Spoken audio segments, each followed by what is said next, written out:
যেই মেয়েটা শাড়ি, গহনা, লিপস্টিক ছাড়া রাস্তায় চলতে পারতো না, সেই মেয়েটাও একদিন সাদা কাফনের কাপড়ে প্যাকেট হয়ে কবরে শুয়ে থাকবে, ঠিক কিনা বল? আমি মেয়েদের কথা কি বলবো, বলতে গেলে আমার হৃদয়টা ফেটে যায়। কিছু কিছু মেয়ে এমন টাইট ফিটিং ড্রেস পরে, তাদের দেহের কারণে, পোশাকের কারণে যুবকদের চোখ শুধু নষ্ট হয় না, মুরব্বীদের চোখটাও নষ্ট হয়ে যায়। ফরিদপুরে তো এরকম মেয়ে নাই? আরে নাই। সত্যি আছে নাকি যুবক ভাইরা? আচ্ছা, তুমি কি মনে করো এই মেয়েদের আব্বা আম্মা নাই? আছে, কিন্তু নবীর আদর্শে আদর্শবান তারা হতে পারে না। আমার ডানে যদি আমার মায়েরা, আমার দুই একজন যাক, দুই একজন, লেট দেম গো।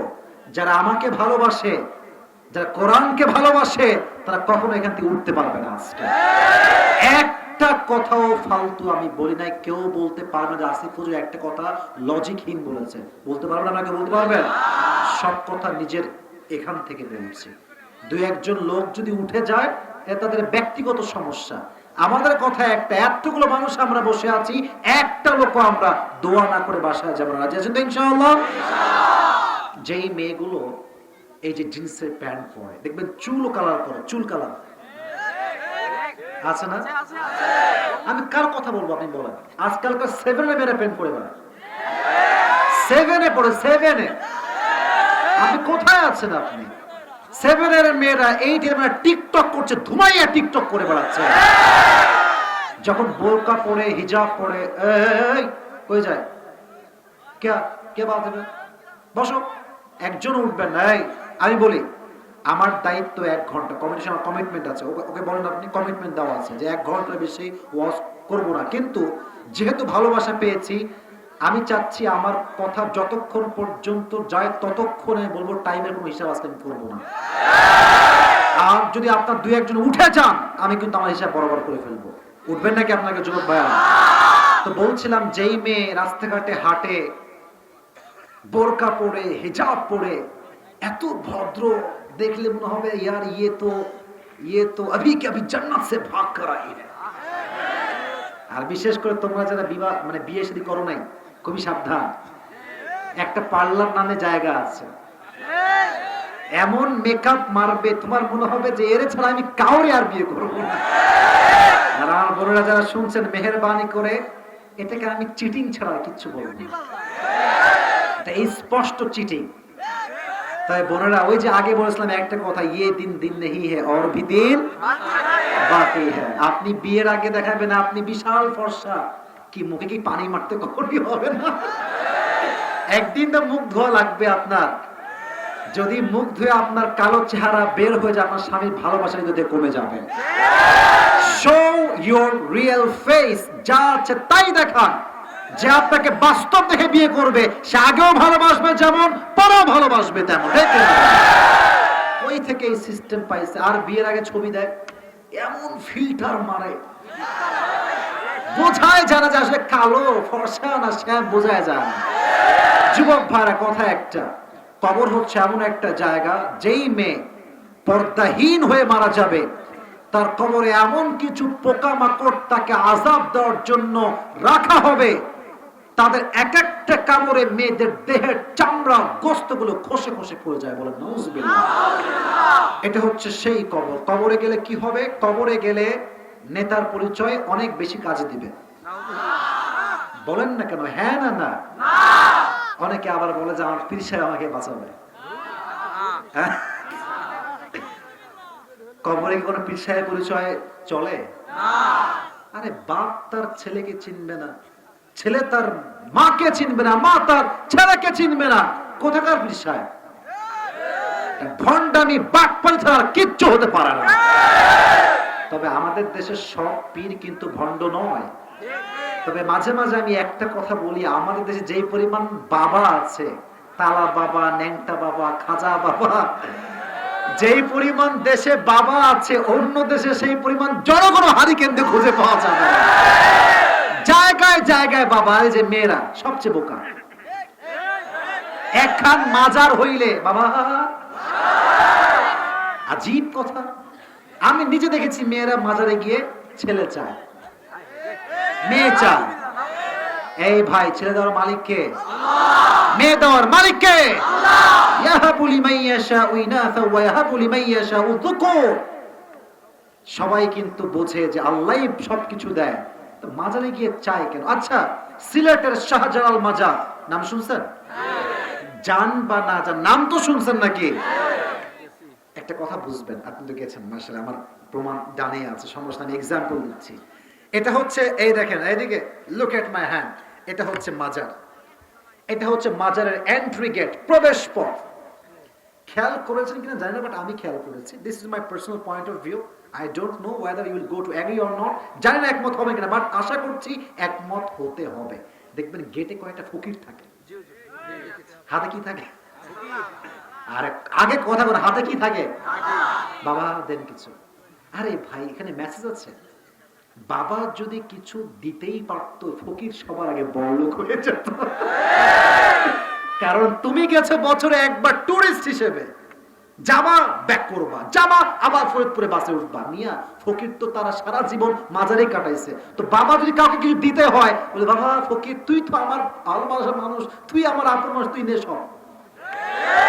ফকির আগেও ফকির ছিল। ওয়াহিদুল ফরদুস সামাদু লাম ইয়ালিদ ওয়া লাম ইউলাদ ওয়া লাম ইয়াকুল লাহু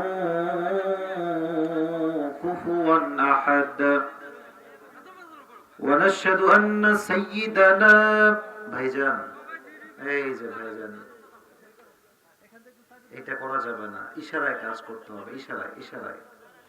আরবি খুতবা দিচ্ছি মানে হচ্ছে আমি হয় আয়াত তেলাওয়াত করছি, নয় আমি হাদিস পাঠ করছি।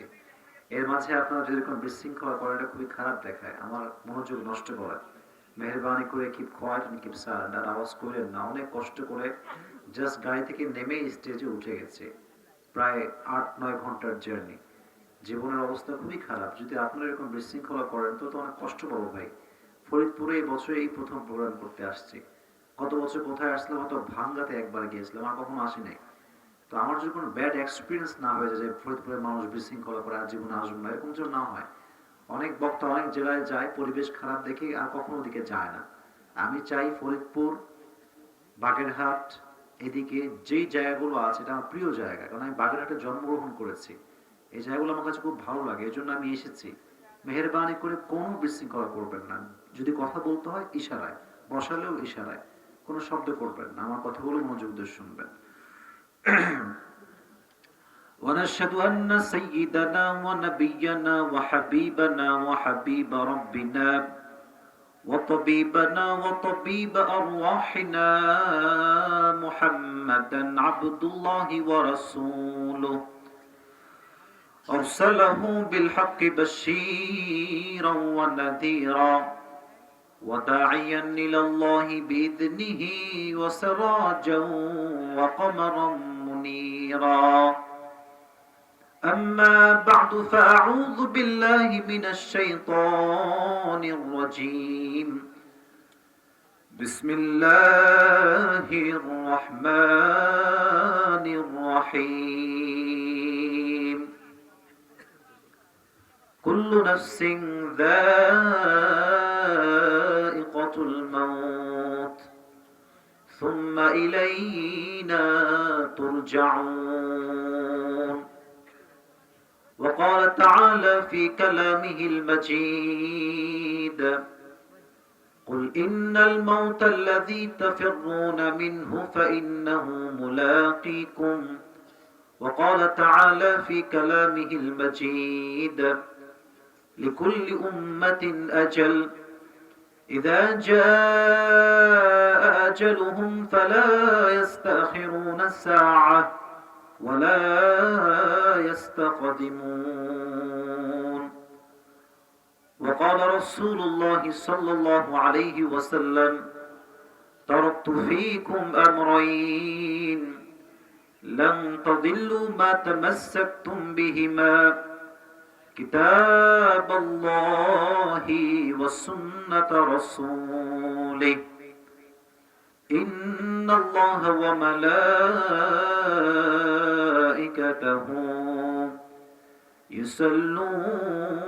يصلون على النبي ইয়া আইয়ুহাল্লাযীনা আমানু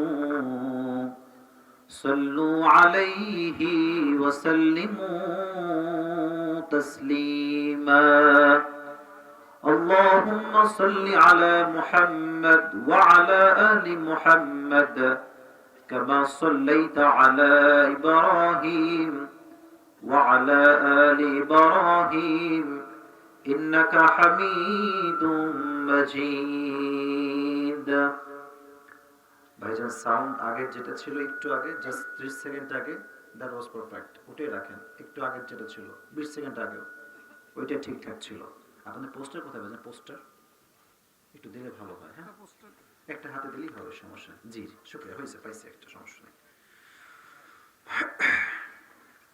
ফরিদপুরের বোয়ালমারীর সুগন্ধি পশ্চিম পাড়ার ভাইরা আপনারা কেমন আছেন সবাই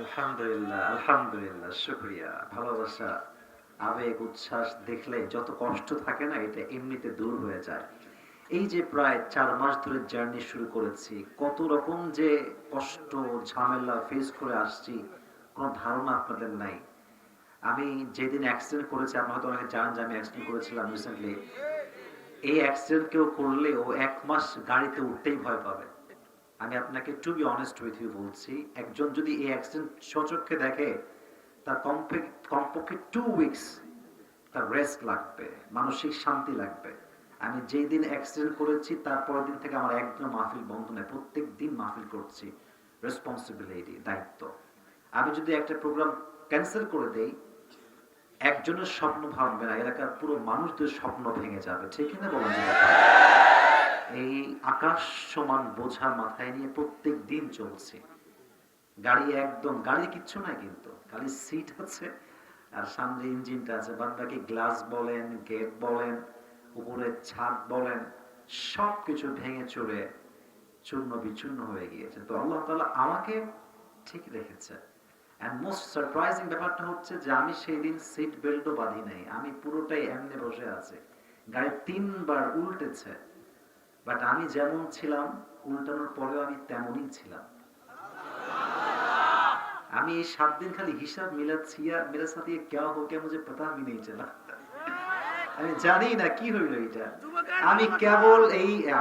আমি কেবল মরতে গিয়ে বেঁচে আসলাম তখন আসলে কথাও ঠিকই বলেছে যুবকদের দোয়া আমি আসিফের সাথে আছে আপনার দোয়া আমার সাথে আছে না ভাইরা দোয়া করেন তো আমার জন্য বেশি বেশি দোয়া করবেন যেন আমাকে পরিপূর্ণ দ্বীনের খাদেম হিসেবে কবুল করে সকলে পড়ে আমিন পুরো বছরে একটা দিন আপনাদের এলাকায় এসেছি বেশি না ম্যাক্সিমাম 1 ঘন্টা কথা বলবো আপনারা সবাই জানেন যে আমি খুব লম্বা চওড়া বক্তব্য দেই না ইউটিউবে সার্চ করলে দেখবেন আমার ম্যাক্সিমাম ওয়াজ হচ্ছে অন আওয়ার আমার কথা হচ্ছে আমি যে লম্বা সময় বক্তব্য দেব তাতেই যে জীবন পরিবর্তন হবে ইটস নট লাইক দ্যাট আমি যদি 1টা ঘন্টা সাজানো গোছানো জীবন পরিবর্তন করার মতো কিছু কথা বলতে পারি আমার 2 ঘন্টার চাইতে 1 ঘন্টার কথাই বেশি কার্যকারী হবে ঠিক কি না বলেন তো আমি বেশি সময় আপনাদের কাছে চাই না তবে আই হোপ যে আপনারা যারা এখন বসে আছেন ঠান্ডা কি খুব বেশি লাগতেছে ওয়াজের মাঝখানে উঠে যাবেন না তো কেউ আপনারা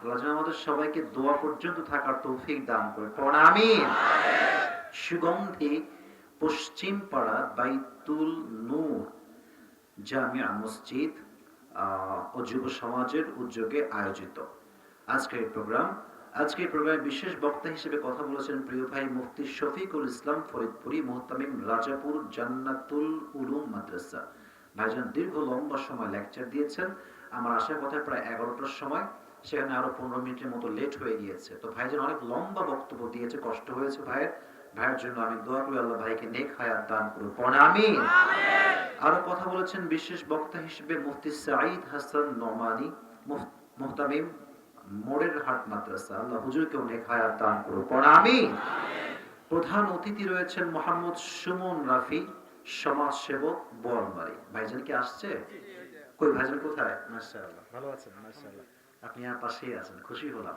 আমাদের হ্যাঁ of course why not বলবো আমাকে তো শুরু করতে দিবেন thank you so much to remind me. আপনি স্মরণ করাইছেন, এটা মাথায় থাকলো। কেমনে কি বলতে হয়, লেট মি টক। আমাকে একটু সময় দেন, আমি বলবো ইনশাআল্লাহ। আজকের এই প্রোগ্রামে সভাপতি রয়েছেন মোহাম্মদ আইয়ুব ফকির, মাহফিল কমিটি। উনি কি আসছে সভাপতি সাহেব? কোন দিকে দেখি না, আছেন? ও মুরব্বী বলেন না, সরি আমি দাঁড় করতে চাইনি। আপনি বসেন বসেন বসেন বসেন। আমি যে যুবক মানুষ মনে হয়, আমার আব্বাজানকে আল্লাহ তাআলা নেক হায়াত দান করুন। আমিন। মুরব্বী আব্বাজান অনেক বয়স হয়ে গিয়েছে, তো আমি জানলে দাঁড় করতে একদমই বলতাম না। আমি ওনার জন্য দোয়া করি আল্লাহ ওনাকে পরিপূর্ণ নেক হায়াত দান করুন। আমিন।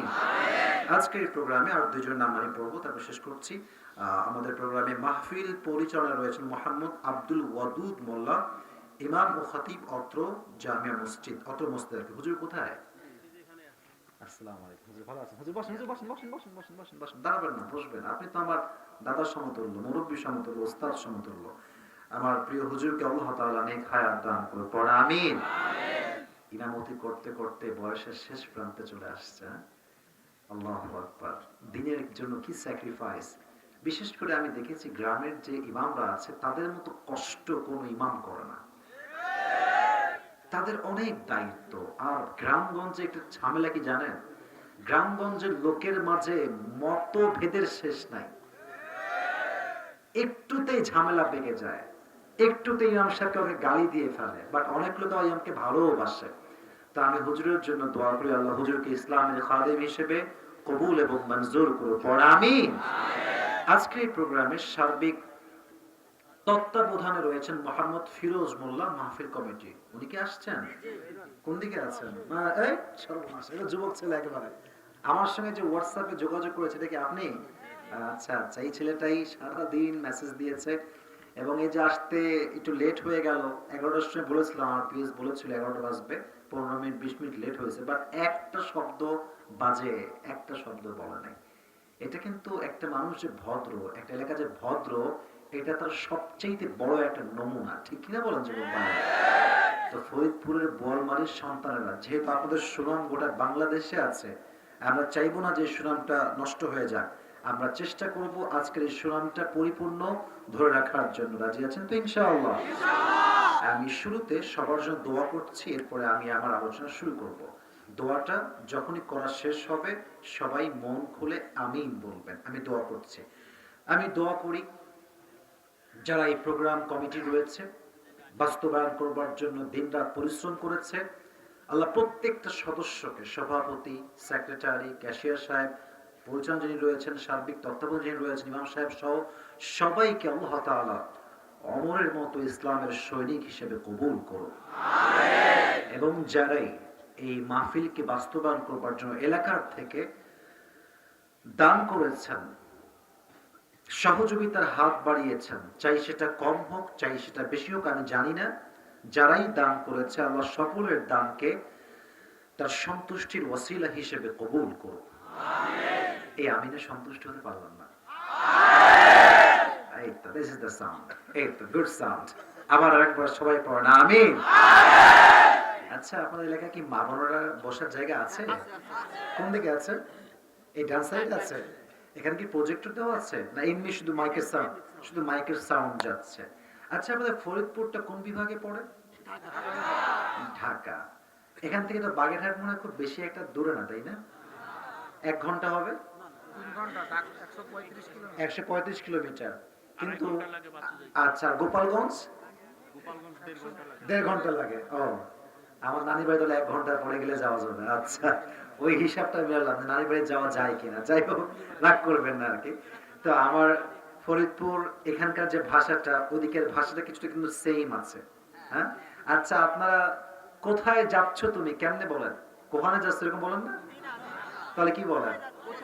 কোথায় যাচ্ছ? আরো কিছু ভাষা আমি দেখলাম, ওই কথা বলতেছিল, সাইড দাও না কিছুর জন্য। এগুলো কিন্তু আমাদের ওইদিকের ভাষা।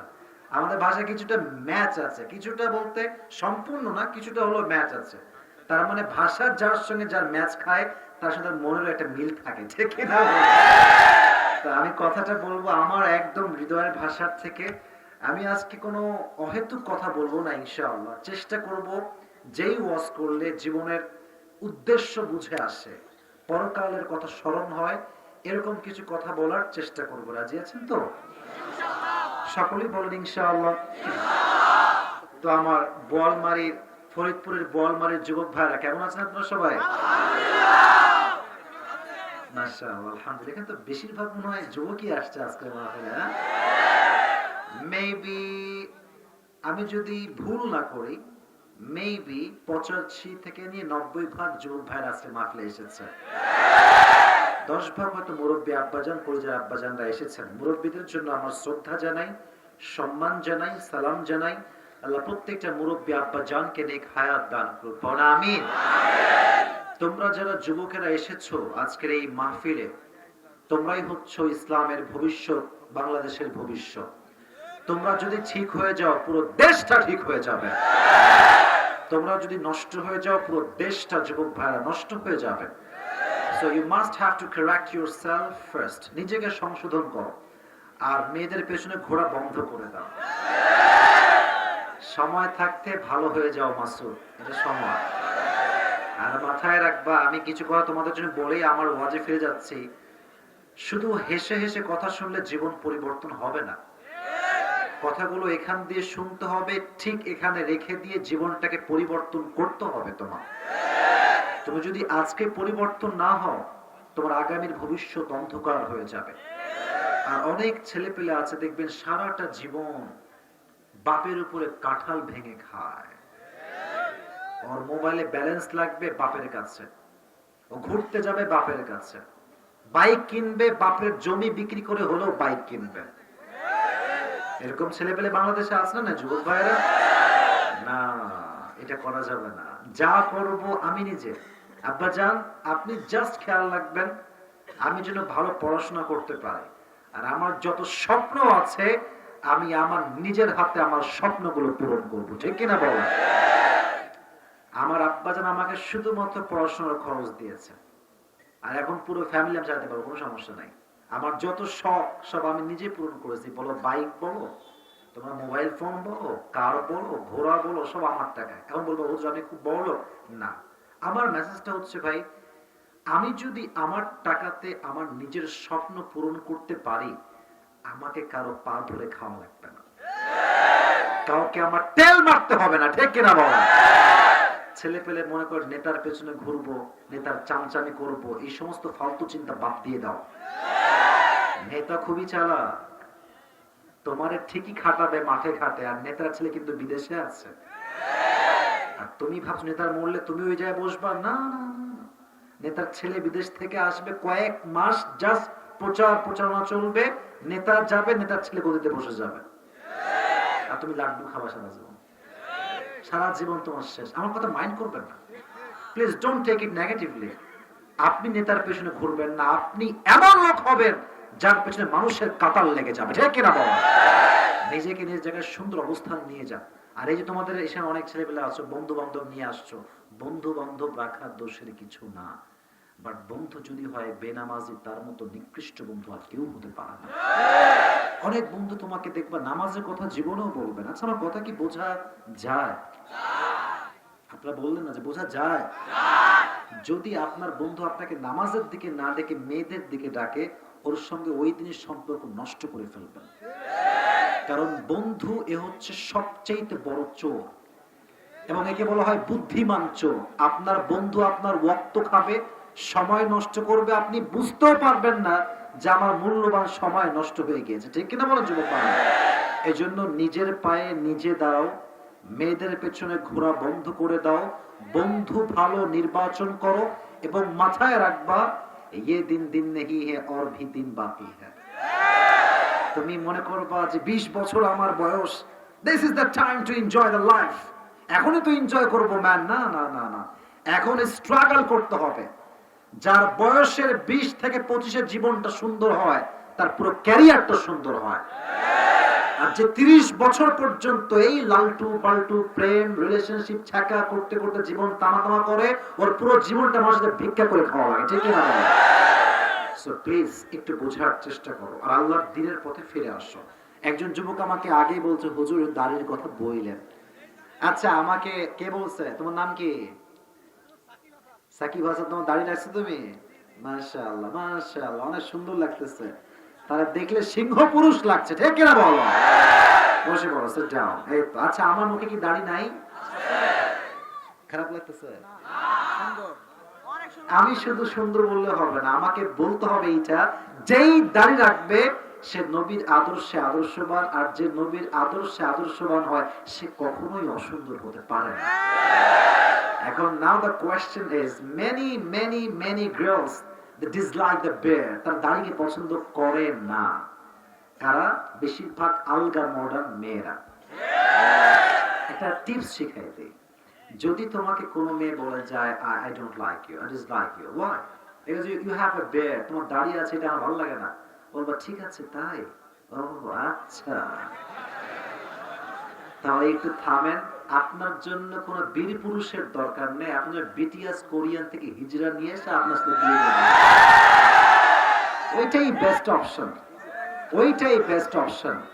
আমাদের কথা, যেই মেয়ে আমাকে দাড়ি রেখে পছন্দ করতে চায় না ও আমার বউ হওয়ারই কোনো যোগ্যতা রাখে না।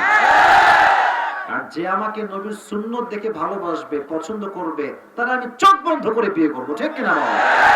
এজন্য নিয়াত করো না, ঠিক ঠিক বলে কাপালেই হবে না, বাস্তবিক জীবনে এটার ইমপ্লিমেন্ট ঘটাতে হবে। আমার সঙ্গে একটু ওয়াদা করি, হ্যাঁ ওয়াদা করি, আমি আমার আয়াত থেকে তাফসীর পেশ করব। সবাই একটা কাশি দেন। এবার সবাই এইখানে হাত দেন। Put your hand on your heart, একদম এই যে বুকে হাত রাখেন। মুরব্বীরা রাখছে না আপনার আব্বাজানরা, এদিকে যুবকরা রাখছে না সবাই হাতে, হ্যাঁ এই তো বুকে হাত। এবার আমি যা বলি you have to repeat after me, আমি যা বলবো আপনিও তাই বলবেন। আর একটা ছোট্ট কাশি দেন, বলেন সবাই হুজুর। এটা কোনো আওয়াজ হইল? বলেন সবাই এক বাক্যে হুজুর। আমরা সবাই এই ফরিদপুরের মাটিতে ওয়াদা করলাম আজ থেকে কখনো দাড়িতে আর হাত দিব না। সবাই বলেন আজ থেকে কোন মেয়ের দিকে রাস্তাঘাটে চোখ তুলে তাকাবো না। সবাই বলেন ইনশাআল্লাহ। আল্লাহ আমার প্রত্যেকটা যুবককে দাড়িওয়ালা যুবক হওয়ার তৌফিক দান করুন, আমিন। আজকের যে শ্রোতা আমি পাইছি, আমার মন অলরেডি ভরে গিয়েছে। এখন আমার কথা হচ্ছে এইটা, শ্রোতা হচ্ছে তারাই আসল যারা শুরুতে নয় শেষ পর্যন্ত বসে ওয়াজ শুনে বাসায় ফিরে যায়। আপনার শেষ পর্যন্ত থাকবেন তো ইনশাআল্লাহ? যারা দাঁড়িয়ে আছেন হয়তো বসার জায়গা নাই, যদি থাকে প্লিজ সিট ডাউন। যদি দাঁড়ায় থেকে ওয়াজ শুনতে মনে চায় কেউ ডান বাম হবেন না। আর একটা অ্যানাউন্সমেন্ট, যদি কোন লোক ওয়াজের মাঝখানে ঠাস করে উঠে যায়, ও লুঙ্গিওয়ালা হলো লুঙ্গি টেনে ধরবা। আজকে আসছেন আপনার ইচ্ছায়, যাবেন আমি আসিফের ইচ্ছায়, ঠিক কিনা? এটা ভালোবাসার অধিকার, এটা কোনো দাপট না। আর আমি নেতা না, না না। আমার কথা হচ্ছে পুরো ওয়াজ অনেক কষ্ট করে আমায় করতে হবে। আমি চাই আমরা শুনবো একসাথে, বাসায় যাব একসাথে। রাজি আছেন তো ইনশাআল্লাহ? আল্লাহ তাআলা ভক্ত কি দিয়েছে এটা, এই এই আমি বলি দাঁড়ান দাঁড়ান, হাসবেন না, কেউ হাসবেন না।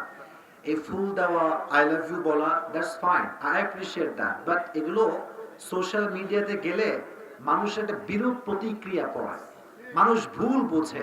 তুমি আমাকে ভালোবেসে আই লাভ ইউ বলো, অনেকে কয় আমি নাকি লোক ভাড়া করে নিয়ে আসছি। আচ্ছা, এই যে এতগুলো লোক এখানে আসছে, কাউকে আমি ভাড়ার টাকাতে নিয়ে আসছি ভাই।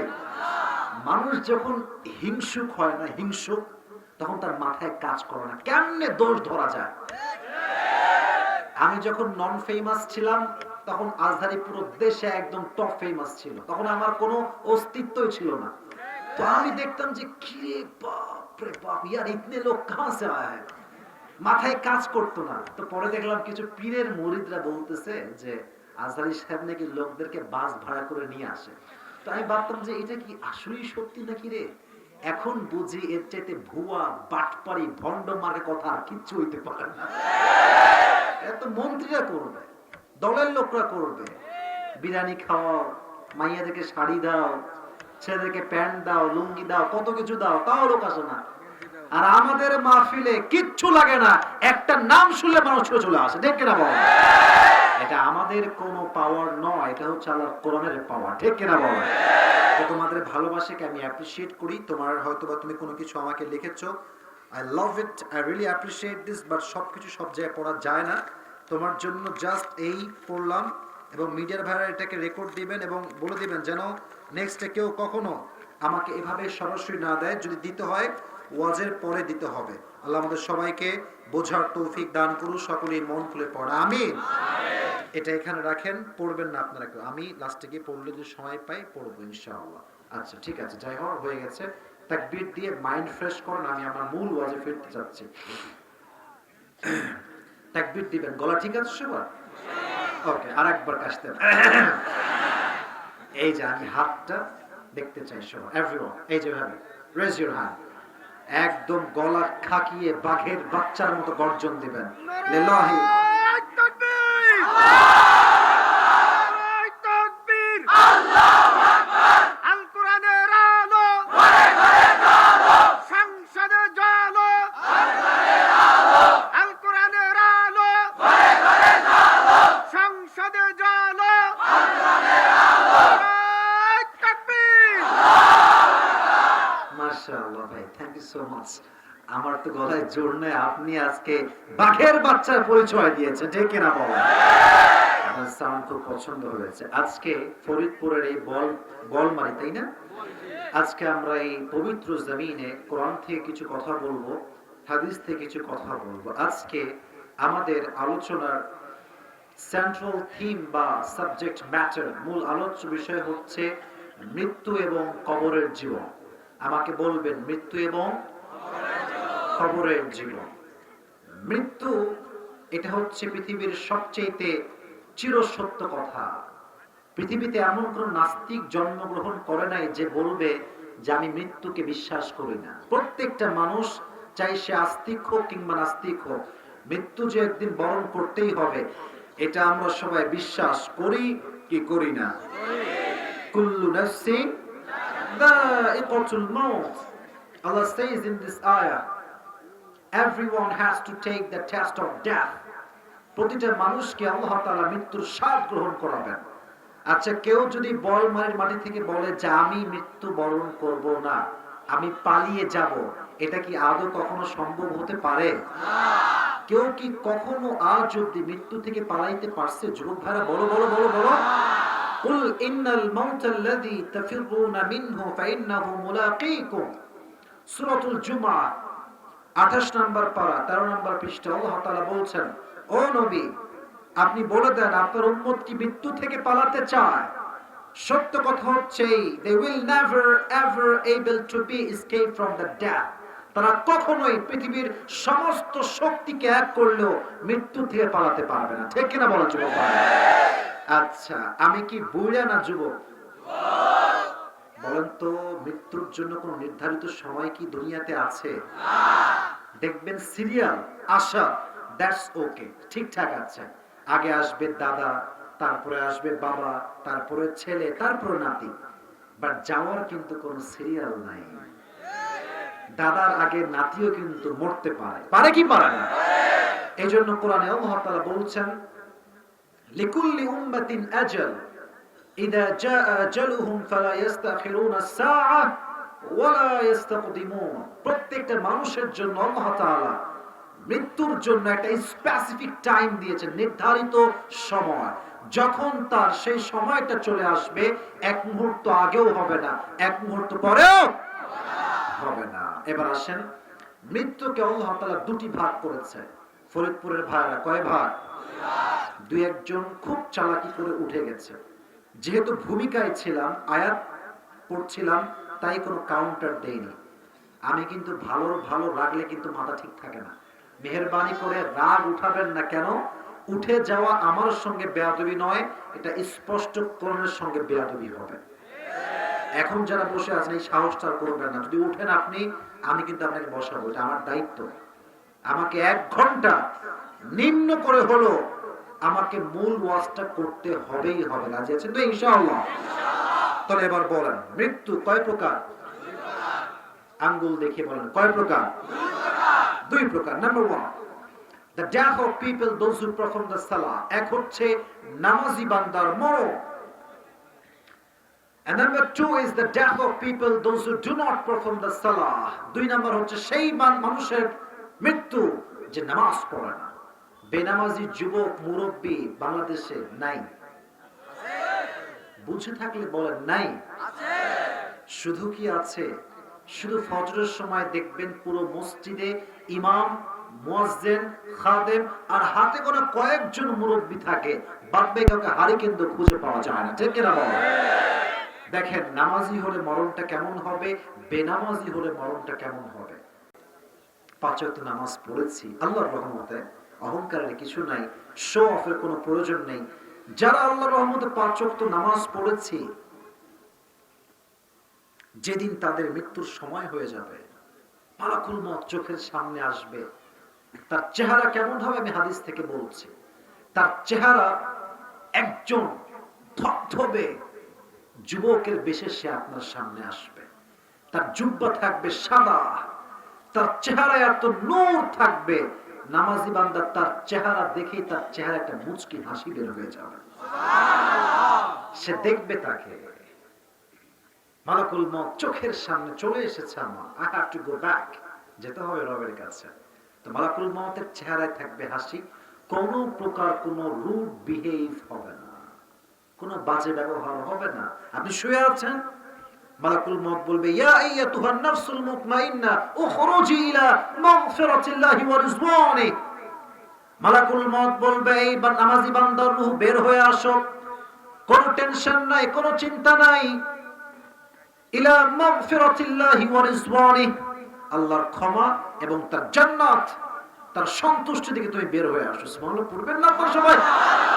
You have nothing to be worried, চিন্তার কোনো কারণ নাই। তার রূহটা সুন্দর করে বের হয়ে যাবে। এখানে একটা কাগজ দেন তোমাকে, একটা হলেই হবে। জান্নাত থেকে আল্লাহ তাআলা, আপনি যদি if you are the man who performed the salah, যদি আপনি সেই মানুষ হন যে 5 ওয়াক্ত নামাজি ছিল, তার রূহকে কবজ করবার জন্য আল্লাহ তাআলা জান্নাত থেকে একটা লাল রেশমি রুমালের কাপড় দুনিয়াতে পাঠিয়ে দিবেন। রেশমি রুমালের কাপড় হবে, আপনার রূহটা নেওয়া হবে, কাপড়ে রাখা হবে, ভাঁজ করা হবে। কাফাম মিন নাফানিল জান্নাহ ওয়া হানুত মিন হানুতিল জান্নাহ। মালাকুল মউত আপনার রূহটাকে নিয়ে সোজা ইল্লিয়িন তথা জান্নাতের ঠিকানায় চলে যাবে। সুবহানাল্লাহ পড়ে শোনা। তাহলে বলেন নামাজি বান্দার মৃত্যু যে হবে, এটা কি খুব কষ্টদায়ক হবে না খুবই আরামদায়ক হবে? বেশি কষ্ট হবে না, but you have to perform the salah every single day, 5 times out of day, প্রত্যেক দিন 5 ওয়াক্ত নামাজ জামাতের সঙ্গে পড়লে আল্লাহ আপনাকে ঈমানে মৃত্যু নসিব করবে। সুবহানাল্লাহ। আরেকটা ছোট্ট আমল মাঝে শিখাই দিচ্ছি, ইটস নট মাই টপিক, মাঝে শিখাই দিচ্ছি। যে ব্যক্তি সূরা মুলক এশারের নামাজের পড়বে, ঘুমানোর পরে, আমি ঘুমানোর পূর্বে এশার নামাজের পরে পড়ে মানিআতুম মিন আযাবিল কবর, যদি সেই রাতে সে মারা যায়, আল্লাহ তার কবরটাকে জান্নাতের বাগান বানায় দেবে। 5 ওয়াক্ত নামাজি হওয়া লাগবে। এবার আসেন যারা নামাজ পড়েন না, listen to me with full concentration. যদি আপনি বেনামাজি হন, how will be your death? আপনার মৃত্যু কেমন হবে? মুরব্বী আব্বাজান, যুবকেরা, আমার ডানের মায়েরা বোনেরা, প্লিজ কানটা রাখো। খালি আসিফ হুজুর তো অনেক ফেমাস, জীবনে অনেক দেখেছি, আজকে সরাসরি না না, ওই ফিলিংস রাখবেন না, ওই ফিলিংস একদম ছেড়ে দেন। ফিলিংস রাখেন একটা, যে আসিফ হুজুর কি বলছে, আমি কি বুঝতেছি, আমার জীবনে কোনো এফেক্ট পড়তেছে, আমি কি জীবন পরিবর্তন করতে পারবো, ওই চিন্তায় বলছো না। বেনামাজি বান্দা যখন তার মৃত্যুর সময় ঘনিয়ে আসবে, তার চোখের সামনে মালাকুল মউত দাঁড়াবে।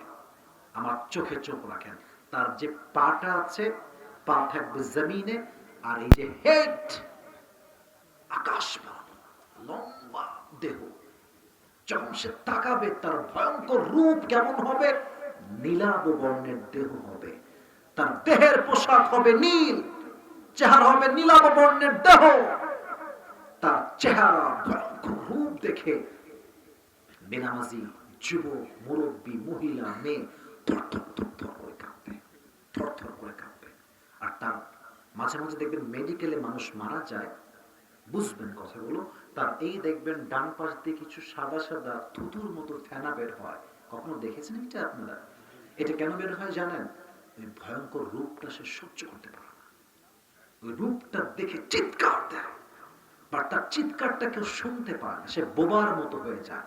বোবা জিন ধরলে দেখবেন যতই চিৎকার দেন, no one can hear that, কেউ শুনতে পায় না। মাঝে মাঝে আমাকে বোবা জিন ধরে, এত চিৎকার দেই মনে হচ্ছে গাড়ি ফেটে যাবে, রুম ফেটে যাবে, ফ্ল্যাট ফেটে যাবে, এরকম মনে হয়, কিন্তু আমার আওয়াজ বের হয় না, কেউ শুনতে পায় না।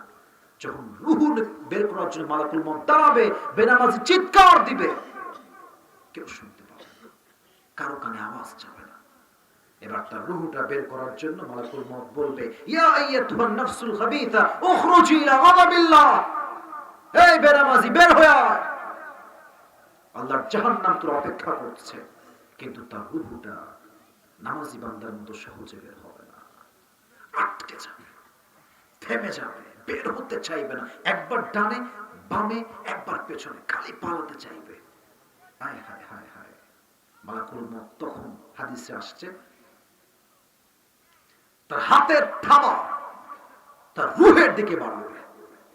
যখন তার রুহে এমন জোরে একটা থাবা দিবে বের করার জন্য, হাদিসে আসছে একটা জীবিত ছাগলকে যাবেহ না করে তার চামড়া কেউ যদি একদম ছুরি দিয়ে টেনে হিচড়ে এইভাবে ছিঁড়ে ফেলে জীবিত অবস্থায়, ছাগলটার যেই পরিমাণ কষ্ট হয়, বেনামাজি মুরব্বী, বেনামাজি যুবক, বেনামাজি মা, বেনামাজি মহিলা, তার দেহে তার চাইতে 70 গুণ বেশি কষ্ট সে অনুভব করবে। নাউজুবিল্লাহ। আমি হাদিসগুলো আপনি কোন ভাষায় বলবো? আমার কাছে I don't have any language to express that, কোনো ভাষা আমার কাছে নাই। তবে একটু বলি, ফিল করেন। ভাবেন তো আপনি এখন বসে আছেন, একটা চাকু আমি নিয়ে আসলাম, নিয়ে এসে আপনার হাতে দিলাম একটা পোঁচ, আর পোঁচ দিয়ে পুরো চামড়াগুলো কাটতে শুরু করছে, আপনাকে বাধা আছে।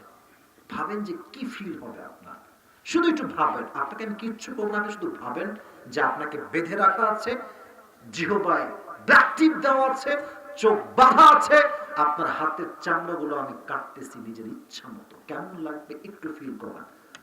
সহ্য করতে কেউ কি পারবে? বলেন না কেন পারবে? এর চাইতে 70 গুণ বেশি কষ্ট হবে বেনামাজি বান্দা হলে। আল্লাহ আমাদের সবাইকে নামাজি বান্দা হিসেবে কবুল করে পড়াবেন। আচ্ছা বলেন তো প্রিয় যুবক ভাইরা, মুরব্বী আব্বা জানরা, আমার প্রিয় নবীজির জীবনের শেষ কথা যে যিনি বলেছিলেন, শেষ কথাটা ছিল কি? মাঝখানে ঠিকঠাক বলেছে, বাদ দিয়ে কোনো আওয়াজ পাইনি। বলেন শেষ কথা ছিল কি? নামাজ। নামাজ ছিল। নবীজি মারা যাবেন, হাদিসগুলো বললে ভেতরে না কষ্টে বুকটা ফেটে যায়। কারণ আমি অনেক যুবকের সাথে কথা বলেছি, আমার করে হুজুর কত বছর যে হয়েছে নামাজ পড়ি নাই, জানি না কিছু। অনেক বড় একজন ফেমাস ব্যক্তি, নাম বলবো না, আমাকে বলছে হুজুর বহু বছর হয়ে গেল শুধু 5 ওয়াক্ত নামাজ না, জুমার নামাজও পড়ি নাই। বহু বড় ফেমাস ব্যক্তি। ভাবলাম যে আল্লাহ তুমি আমার কত ভালো লাগছো আল্লাহ, যত বড় গুনাহগার হই আল্লাহ নামাজটা ছাড়ি না, নামাজ ছাড়ি না, নামাজ পড়ি, যেখানেই থাকি নামাজ পড়ি। নামাজের ক্ষেত্রে কোনো কম্প্রোমাইজ চলবে না। নামাজই হচ্ছে এমন একটা জিনিস, পড়তে থাকবা, পড়তে থাকবা, পড়তে থাকবা, একদিন এই নামাজ ইন্না সলাতা তানহা আনিল ফাহশাই ওয়াল মুনকার, এই নামাজ তোমাকে সমস্ত অন্যায় থেকে বের করে নিয়ে আসবে। সুবহানাল্লাহ। নবী যেদিন মারা যাবেন, নবীর গেটের কাছে একজন গেস্ট আসছেন, মেহমান, ইসমুহু জিবরাইল, নাম হচ্ছে জিবরাইল। এসেই বলছে আসসালামু আলাইকা ইয়া রাহমাতাল লিল আলামিন, ও নবী আপনাকে সালাম। সুবহানাল্লাহ। নবী আপনি ভালো আছেন? নবী কিন্তু ভালো নেই, প্রচন্ড জ্বর নবীর দেহে, ডিগ্রি 100 উপরে। নবী একবার ডান একবার বাম, একবার ডান একবার বাম। হায় হায় হায়। নবীজি ভালো আছেন? বলছে আলহামদুলিল্লাহ আলা কুল্লি হাল, যেমনি আছি তেমনি আলহামদুলিল্লাহ। সুবহানাল্লাহ। পড়ার সময় আপনার নবীজি আজকে আমি একা আসি নাই, আরেকজন আছে, নিয়ে আসবো। বলছে কে? বলছে বাহিরে আছে। কি নাম? বলছে ইসমুহু মালাকুল মউত, বাহিরে আছে, নিয়ে আসবো। নিয়ে আসো। মালাকুল মউত, মালাকুল মউত আজরাইল ব্যবহার দেখেন। নবীর কাছে এসে নবীর শিউরের ডান পাশে দাঁড়িয়ে নবীকে সালাম পেশ করছে, বলছে নবী হে, জীবনের প্রথম একজন মানুষকে আমি সালাম করলাম, সেটাই হচ্ছে আপনি। আমি জীবনে কখনো কাউকে সালাম পেশ করিনি। নবী হে, আল্লাহ আমাকে পাঠিয়েছেন। তবে হ্যাঁ, একটা বড় অবাক করা কথা বলছি, জানি না আপনি শুনেছেন কিনা এর আগে। মালাকুল মউত বলছে নবী হে, যদি আপনি যেতে চান আল্লাহর কাছে আমি নিয়ে যাব, যদি আপনি থাকতে চান আমি আপনাকে দুনিয়াতে রেখে আবার আল্লাহর কাছে ফিরে যাব। আল্লাহু আকবার। এই কথার মর্ম আপনাকে কেমনে বোঝাবো আমি? আচ্ছা, এখানে অনেক যুবক ভাইরা এসেছো। পাকিস্তানের টপ ফেমাস স্কলার, তার নাম হচ্ছে মাওলানা তারিক জামিল। নাম শুনছেন সবাই আপনারা? কেউ দেখবেন সাদা পাগড়ি পরে, অনেক ভালো মানুষ, অসাধারণ মানুষ। নবীজির মৃত্যু কেমন ছিল এই ওয়াজ করতে গিয়ে এখানে একটা অনেক ছোট্ট উর্দু বাক্য বলেছেন, উর্দু বা হিন্দি, ওটা আমি বলছি, তারপরে বাংলাতে ট্রান্সলেশন করে দিব। উনি যখন বললেন যে जब मलकुल मौत नबी के पास आया और कहा ऐ नबी क्या आप जाना चाहते हैं या नहीं, আপনি কি যাবেন নবী? নবীজি চুপচাপ আছে। উনি বললেন যে আল্লাহু আকবার, जिस इंसान के पास मौत भी इजाजत मांगती है कि मैं आऊं या ना आऊं, मैं उस इंसान से मोहब्बत ना करूं तो किससे मोहब्बत करूं। উনি বললেন যে মানুষের কাছে মৃত্যুটা অনুমতি চায় যে নবী আমি আসবো কি আসবো না, ওই নবীকে ভালো না বাসলে আমি মেসি এবং নেইমারকে কোন বিবেকে ভালোবাসবো? ঠিক কিনা বলুন? নবী তো আমার আদর্শের জায়গা। এবার নবীজি সামান্য দেহটা নাড়ায় উঠলেন, উঠে জিব্রাইল দিকে তাকালেন, জিব্রাইল তোমার কি মতামত, তুমি কি বলছো, আমি কি করব, আমি কি যাব নাকি যাব না? জিব্রাইল বলছে নবী আমাকে যদি জিজ্ঞেস করেন আমি এটাই বলবো, আরশে আসিমে আল্লাহ তাআলা আপনার দিদার পাওয়ার জন্য, সাক্ষাতের জন্য অপেক্ষায় বসে আছে। নবীজি বুঝে গিয়েছেন যে আমাকে যেতেই হবে। এবার দেখেন হাদিসের মর্মটা বুঝবেন, মৃত্যু এবং নামাজের মেসেজটা খুব ভালো করে বুঝবেন। এই না আয়েশা, আয়েশা কোথায়? দৌড়তে আয়েশা আসছে। নবী কি হয়েছে? অগ্রিম ডাকলেন, এত আর্জেন্ট কেন? নবীজি বলছে আচ্ছা তোমাকে যে আমি কয়েক টুকরা ওই যে গোল্ড স্বর্ণ দিয়েছিলাম, গোল্ড গুলো কোথায়? স্বর্ণগুলো নবী রেখে দিয়েছি, জায়গা মতো আছে, যাও সব স্বর্ণ এই মুহূর্তে আল্লাহর রাস্তায় দান করে দাও। নবী রেখে দেই, কাজে দিবে, সন্তানের জন্য কাজে দিবে, ফাতেমার কাজে দিবে, রেখে দেই। আয় হায় ইয়া রাসূলুল্লাহ मैं आप पे कुर्बान हो जाऊं, क्या बात है। নবীজি বললেন যে খবরদার একটা টুকরা তুমি রাখবা না, সব আল্লাহর রাস্তায় দান করবা। এই জন্য আমি যখন রবের সঙ্গে সাক্ষাৎ করব আল্লাহকে বলবো আল্লাহ দেখো গিয়েছিলাম খালি হাত, তোমার কাছে ফিরেও আসছি খালি হাতে, কিচ্ছু নাই আমার কাছে, কিচ্ছু নাই। আজকে কত অভিযোগ আমাদের ছেলেমেয়েদের, হুজুর আইফোন 5 নাই, আইফোন 15 প্রো ম্যাক্স নাই। আরে বেটা হাদিস শোনো, যে গরিব ঘরের সন্তান সে বড় লোকের চাইতে 500 বছর আগে জান্নাতে প্রবেশ করে। এই হাদিসে কয়েকটা মতভেদ থাকলে থাকতেও পারে, আরেকটা হাদিস বলছে কোন মতভেদ ছাড়া, there is no doubt in this hadith, কোনো সন্দেহ নাই। নবী যখন জান্নাতে প্রবেশ করবেন, নবীর ডান দিকে যারা থাকবে জান্নাতে যাওয়ার জন্য সব হবে গরিব এবং মধ্যবিত্ত পরিবারের সন্তানরা। এখন যে আমরা মধ্যবিত্ত পরিবারের সন্তান, গরিব ঘরের সন্তান, are we happy about that? আমরা কি খুশি? না আমি শুনি নাই, বলতে হবে আমরা খুশি খুশি খুশি। মন খারাপ করবেন না, সব দান হয়ে গেল। এবার মালাকুল মউত সামনে আগে আসছে, নবী হে সময় হয়ে গিয়েছে, যেতে হবে। ঠিক সেই মুহূর্তে নবীজি চোখ বন্ধ করে কালেমা পড়লেন এবং বললেন আসসালাত আসসালাত আসসালাত ওয়া মা মালাকাত আইমানুকুম, উম্মতরা তোমার নামাজ ছেড়ে দিও। শেষ মুহূর্তে মানুষ কি বলে, ফালতু কথা বলে, যুবক ভাইরা বলো বলো বলো, সবচেয়ে গুরুত্বপূর্ণ কথা বলে। যার কাছে জমির দাম দিয়ে জমির হিসাব করে, যার কাছে বউ দাম সে বইয়ের হিসাব করে, যার কাছে সন্তানের দাম বেশি সে সন্তানের হিসাব করে। আমার নবীর কাছে কোনো কিছুর দাম নাই, সব সবচাইতে নবীর কাছে দামি সম্পদ ছিল নামাজ, নামাজ, নামাজ। সুবহানাল্লাহ পড়ে শোনো। আর আজকে কোথায় তোমাদের জীবনটা আছে কোথায়?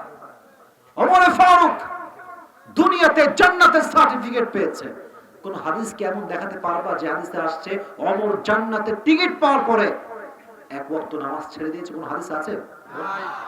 আমি বুঝি নাই কোন হাদিস কিরকম আছে? আছে? কোনদিনও তুমি হারি কিনলে খুঁজে পাবা না। ওমর ফারুক রাদিয়াল্লাহু তাআলা আনহু একদিন বসে আছেন মসজিদ নববীর ভেতরে। এক কাফের অগ্নি উপাসক, তার নাম হচ্ছে আবু লুলু আল মাজুসি, ওমরের কাছে আসছে। ওমর, একটা বিচার আছে। আমার হাদিস বুঝতে কোনো সমস্যা হচ্ছে আপনাদের ভাইরা? কি বিচার? বলছে বিচারটা হচ্ছে আমি একজন গোলাম, আমার যেই মালিক আছে, আমার মালিক আমার কাছে প্রত্যেকদিন 6 দিরহাম চার্জ করে। ওমর, তুমি আমাকে একটা ইনসাফ ভিত্তিক বিচার করে দাও, তুমি দয়া করে মেহেরবানি করে কয়েক দিরহাম কমায় দাও, এতটা আমি দিতে পারবো না। ওমর ফারুক ডাক দিয়ে বলছে, ভাই তুমি কি বানাও, তোমার চাকরি কি, তোমার জব কি?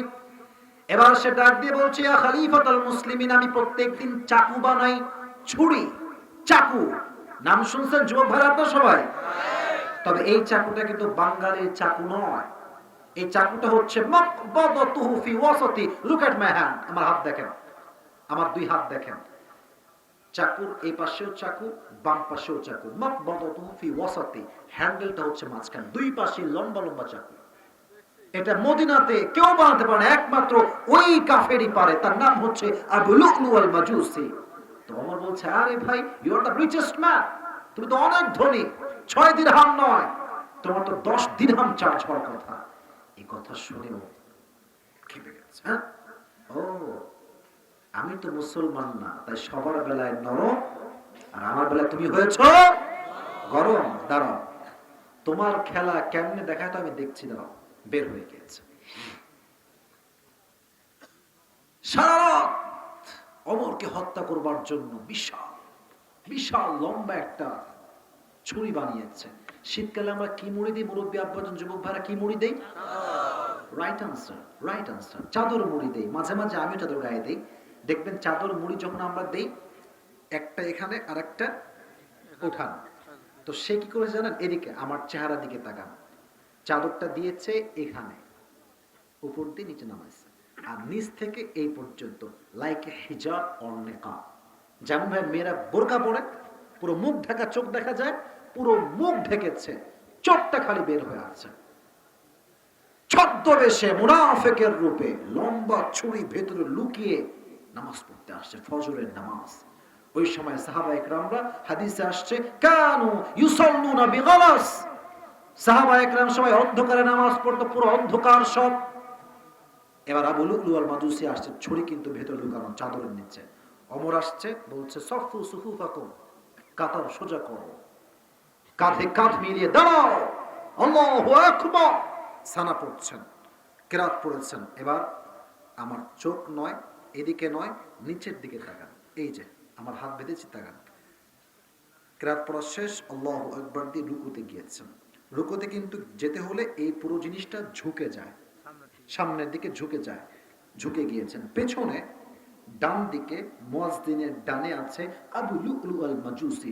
সে কিন্তু মুসলমান নয়, সে অগ্নি উপাসক, কাফের, মুনাফিক, ছদ্মবেশে আসছে। যখনই ওমর রুকুতে গিয়েছে, যদি সেও রুকুতে যায় কিন্তু চাদরটা কি হয়ে যাবে? সরে যাবে বা খুলে যাবে। সে রুকুতে যায় না, ওমর রুকুতে গেছে। রুকুতে যখনই গেছে, পেছন থেকে ছুরিটা, এই চাদরটা হটিয়ে ছুরি দিয়ে ওমরের সোজা পেট বরাবর পোঁচ দিয়েছে। একটা পোঁচ না, এদিকে তাকান, চাকুটা এই পাশে এই পাশে, মাঝখানে হচ্ছে ধরার জায়গা, handle. This is called handle. ডানেও ছুরি, বামেও ছুরি, এমনি ধরেছে ওমরের এই যে পেট, একবার দিয়েছে, আরেকবার দিয়েছে, আরেকবার দিয়েছে, 3 বার। ধারালো ছুরির তাপে ওমরের ভিতরে নাড়ি ভুঁড়ি যা ছিল সব বের হয়ে গেছে। রক্ত, পুরো জায়গা রক্ত, ভুঁড়িগুলো পড়ে আছে। ওমর চিৎকার দিয়ে বলছে, কাতালানি আল কালব, আমাকে একটা কুকুর হত্যা করেছে, আমাকে বাঁচাও। অমরকে একজন ধরে ডান দিকে নিয়ে আসছে। নামাজ কাকে বলে? অমর ডান দিকে আসছে, পেছন থেকে আরেকজন সাহাবী ইমামের জায়গায় দাঁড়িয়ে গিয়েছে। সবাই ডান দিকে, অমরকে বাঁচাও বাঁচাও বাঁচাও। ওদিক থেকে রাষ্ট্রের সব ডক্টর, স্পেশালিস্ট, চিকিৎসকরা সব আসছে। রাষ্ট্রের প্রধানমন্ত্রী, he is going to die, বাঁচাও তাকে। প্রথমে পানি নিয়ে আসছে, পানি নিয়ে মুখে দিয়েছে। যখন মুখে দিবে পানিটা, মুখ দিয়ে পানি যায়, গলা দিয়ে ঢুকে, পেট এতটা কাটা, পেটের ভেতর দিয়ে পানিগুলো আবার বের হয়ে যায়। দুধ নিয়ে আসো অমরের জন্য।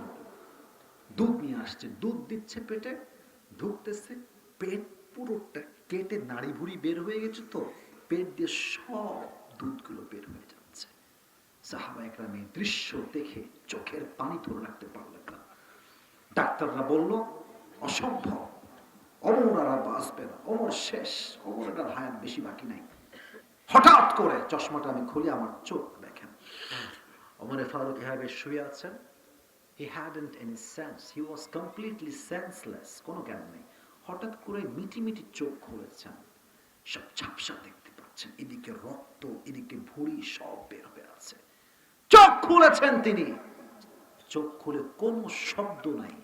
প্রথমে বলছে, এই সাহাবা ইকরাম, আসল্লান নাস, আমি যে অজ্ঞান হয়ে গেলাম, আমার অজ্ঞান হওয়ার পরে তোমরা কি ফজরের নামাজটা আদায় করেছিলে? কেমনে বুঝাবো আপনাকে? আমি কোন ভাষায় আপনাকে বুঝাবো? আমাকে বলেন, আমাকে শেখানো অবস্থা আমি কেমনে করলে আপনারা বুঝবেন? নাড়ি ভুড়ি বের হয়ে আছে, চোখ খুলতে পারছে না। চোখ খুলে the last word that Umar has pronounced is as-salat and nothing else. একটা শব্দ, নামাজ। পড়েছো তোমরা নামাজ? যখন তারা বলল না ইয়া খলিফাতুল মুসলিমিন, পড়েছি আপনার পরে, ইমাম দাঁড়িয়েছে আর একজন। যখনই বলেছে আমরা নামাজটা পড়েছি, ওমর ওই অবস্থায় একটা চেহারাতে মুচকি হাসি বের হয়ে গিয়েছে। কনফার্ম জান্নাতি মানুষ, দুনিয়াতে জান্নাতের টিকিট পেয়েছে, নামাজকে ভুলে নাই। এবং তিনি যখন জানলেন যে সবাই নামাজ পড়েছে, সঙ্গে সঙ্গে কালেমা পড়তে পড়তে আল্লাহর রাস্তায় শহীদ হয়ে গেলেন তিনি। আমার যুবক ভাইরা, মুরব্বী আপনারা জানলা, নামাজটাকে মাইর দিয়েন না, মাইর দিয়েন না। প্রথমে দুই ওয়াক্ত পড়েন, আস্তে আস্তে 3 ওয়াক্ত পড়েন, আস্তে আস্তে 4 ওয়াক্ত পড়েন।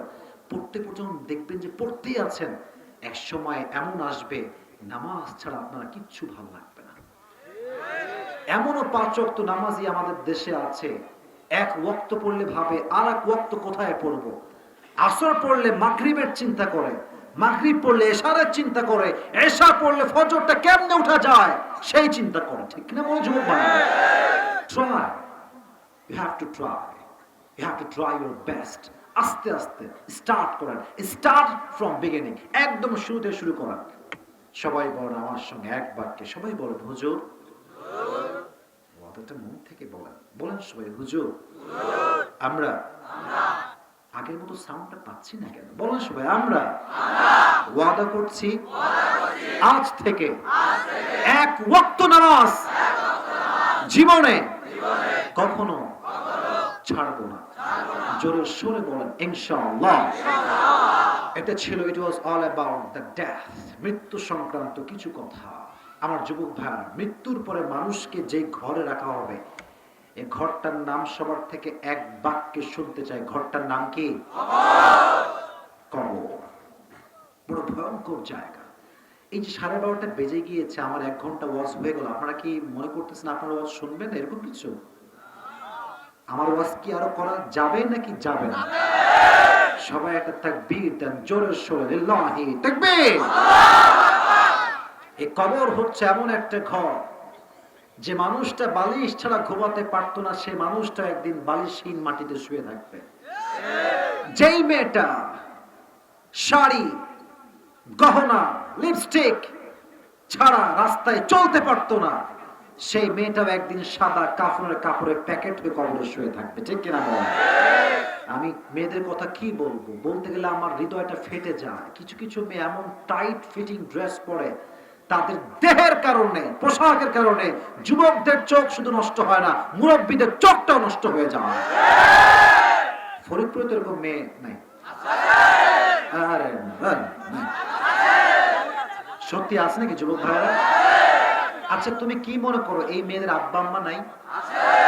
আছে, কিন্তু নবীর আদর্শে আদর্শবান তারা হতে পারে না। আমার ডানে যদি আমার মায়েরা আমার দু একজন যাক, দু একজন লেট দেম গো, লেট দেম গো। যারা আমাকে ভালোবাসে, যারা কোরআনকে ভালোবাসে, তারা কখনো এখান থেকে উঠতে পারবে না। আজকে একটা কথাও ফালতু আমি বলি নাই। কেউ বলতে পারবে যে আসিফ হুজুর একটা কথা লজিকহীন বলেছে, বলতে পারবে না? আমাকে বলতে পারবেন? সব কথা নিজের এখান থেকে বলছি। দু একজন লোক যদি উঠে যায়, এটা তাদের ব্যক্তিগত সমস্যা। আমাদের কথা একটা, এতগুলো মানুষ আমরা বসে আছি, একটা লোক আমরা দোয়া না করে বাসায় যাবো না। রাজি আছেন তো ইনশাআল্লাহ? যেই মেয়েগুলো এই যে জিন্সের প্যান্ট পরে, দেখবেন চুল কালার করে, চুল কালার আছে না? আমি কার কথা বলবো আপনি বলেন? আজকালকার 7 মেয়েরা প্যান্ট পরে বেড়ায়, 7 পরে, 7 আপনি কোথায় আছেন? আপনি 7 মেয়েরা 8 মেয়েরা টিকটক করছে, ধুমাইয়া টিকটক করে বেড়াচ্ছে। যখন বোরকা পরে, হিজাব পরে, এই কই যায়? কে বাদ দেবে? বসো, একজন উঠবেন না। আমি বলি আমার দায়িত্ব 1 ঘন্টা, কমিটমেন্ট আছে। ওকে বলেন আপনি, কমিটমেন্ট দেওয়া আছে যে 1 ঘন্টার বেশি ওয়াজ করব না। কিন্তু যেহেতু ভালোবাসা পেয়েছি, আমি চাচ্ছি আমার কথা যতক্ষণ পর্যন্ত যায় ততক্ষণে বলবো, টাইমের কোনো হিসাব আজকে আমি করবো না। আর যদি আপনার 2-1 জন উঠে যান, আমি কিন্তু আমার হিসাব বরাবর করে ফেলবো। উঠবেন নাকি আপনাকে যুবক ভাইয়া? তো বলছিলাম, যেই মেয়ে রাস্তাঘাটে হাঁটে বোরকা পরে, হিজাব পরে, এত ভদ্র, দেখলে মনে হবে ইয়ার ये तो अभी के अभी जन्नत से भाग कर आई है। আর বিশেষ করে তোমরা যারা বিবাহ মানে বিয়ে শাদী করো নাই, খুবই সাবধান। একটা পার্লার নামে জায়গা আছে, এমন মেকআপ মারবে তোমার মনে হবে যে এর ছাড়া আমি কাউরে আর বিয়ে করবো না। আর আমার বোনেরা যারা শুনছেন, মেহেরবানি করে এটাকে আমি চিটিং ছাড়া কিচ্ছু বলবো না। এটা স্পষ্ট চিটিং। তাই বোনেরা, ওই যে আগে বলেছিলাম একটা কথা, ইয়ে দিন দিন নেহি হে और भी दिन বাকি হ্যাঁ। আপনি বিয়ের আগে দেখাবেন আপনি বিশাল ফর্সা, কি মুখে কি পানি মারতে কখনই হবে না। একদিন তো মুখ ধোয়া লাগবে আপনার। যদি মুখ ধুয়ে আপনার কালো চেহারা বের হয়ে যায়, আপনার স্বামীর ভালোবাসা যদি কমে যাবে। শো ইউর রিয়েল ফেস, যা আছে তাই দেখান। যে আপনাকে বাস্তব দেখে বিয়ে করবে, সে আগেও ভালোবাসবে যেমন, পরেও ভালোবাসবে তেমন। ওই থেকে এই সিস্টেম পাইছে। আর বিয়ের আগে ছবি দেয়, এমন ফিল্টার মারে, বোঝায় জানা যে আসলে কালো ফর্সা না শ্যাম, বোঝায় যায় না। যুবক ভাইরা, কথা একটা, কবর হচ্ছে এমন একটা জায়গা, যেই মেয়ে পর্দাহীন হয়ে মারা যাবে, তার কবরে এমন কিছু পোকামাকড় তাকে আযাব দেওয়ার জন্য রাখা হবে, তাদের এক একটা কামড়ে মেয়েদের দেহের চামড়া গোস্তগুলো খসে খসে পড়ে যায়। বলেন নাউযুবিল্লাহ। এটা হচ্ছে সেই কবর। কবরে গেলে কি হবে? কবরে গেলে নেতার পরিচয় অনেক বেশি কাজে দিবে। বলেন না কেন? হ্যাঁ না না? অনেকে আবার বলে যে আমার পীর সাহেব আমাকে বাঁচাবে। কবরে কি কোনো পীর সাহেব পরিচয় চলে? আরে বাপ তার ছেলেকে চিনবে না, ছেলে তার মাকে চিনবে না, মা তার ছেলেকে চিনবে না, কোথাকার পীর সাহেব? ভণ্ডামি বাটপাড়ি ছাড়া কিচ্ছু হতে পারে না। তবে আমাদের দেশের সব পীর কিন্তু ভণ্ড নয়। তবে মাঝে মাঝে আমি একটা কথা বলি, আমাদের দেশে যেই পরিমাণ বাবা আছে, তালা বাবা, ন্যাংটা বাবা, খাজা বাবা, যেই পরিমাণ দেশে বাবা আছে, অন্য দেশে সেই পরিমাণ জনগণ হারি কেন্দ্রে খুঁজে পাওয়া যাবে না।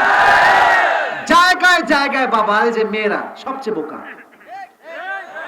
একখান মাজার হইলে বাবা। আজীব কথা, আমি নিজে দেখেছি মেয়েরা মাজারে গিয়ে ছেলে চায়, মেয়ে চায়।